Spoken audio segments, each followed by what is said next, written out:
বাবারা, আমার নবী বাগে প্রেমিকেরা, নেতা কাকে বলে দেখে?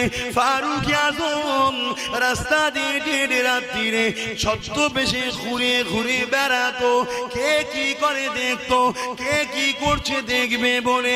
এ যুবকেরা, তরুণেরা, এ নবী পাকের প্রেমিকেরা, এমন সময় দেখা যায় একটা জায়গাতে একটা তাঁবু রয়েছে, ওই তাঁবুর বাইরেতে একটা ভদ্রলোক বসে আছে, আর ভেতর থেকে একটা মহিলা কান্নার আওয়াজ আসতে লেগেছে।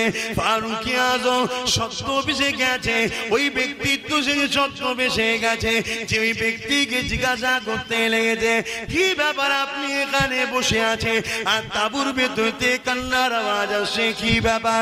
ওই লোকটা বলতে লেগেছে যে লোকটা নাকি গায়ের মুসলমান ছিল, ইসলাম কবুল করেন রে বাবা, ইসলামের অনুসারী নয় রে বাবা, গায়ের মুসলমান ছিল।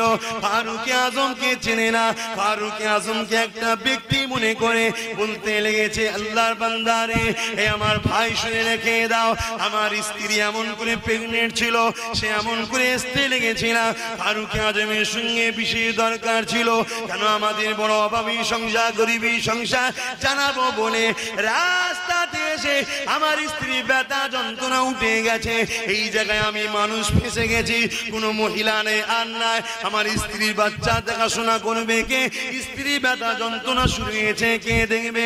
ফারুক আজম বললে, চিন্তা করো না, আমি হয়ে যাচ্ছি। এমন সময় কিছুক্ষণ পরে ফারুক আজম ফিরে আসলো, সঙ্গে একটা পর্দা নিশিনা মহিলাকে নিয়ে আসলো, মহিলা ভেতরে চলে গেল। ফারুক আজম লোকটার সঙ্গে কথা বলতে লেগেছে, লোকটা জানে না ইনি হলেন অর্ধেক পৃথিবীর নেতা, অর্ধেক পৃথিবীর শাহ, অর্ধেক পৃথিবীর আমিরুল মুমিনিন ওমর ফারুক জানে না। এমন সময় দেখা যায় একটা কান্নার আওয়াজ আসে, যে কান্না বাচ্চার কান্নার, ওই যে মহিলাটা এসেছিল ফারুক আজমের সাথে, উনি ভেতরতে বলতে লাগলেন, হে আমিরুল মুমিনিন, আপনার সাথীকে জানিয়ে দেন আমার আল্লাহ পাক একটা পুত্র সন্তান দিয়েছে। শুনে লোকটা খুশি হয়ে গেল, কিন্তু ঘরের ভেতরতে যখন আমিরুল মুমিনিন বলে ডাক দিল, ওই লোকটা চমকে গেল, এখানে আমিরুল মুমিনিন কে?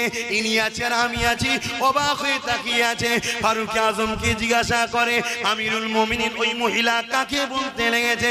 ফারুক আজম বলতে লেগেছে, আমাকে সবাই আমিরুল মুমিনিন অর্ধেক পৃথিবীর শাহ বলে সবাই ডাকে।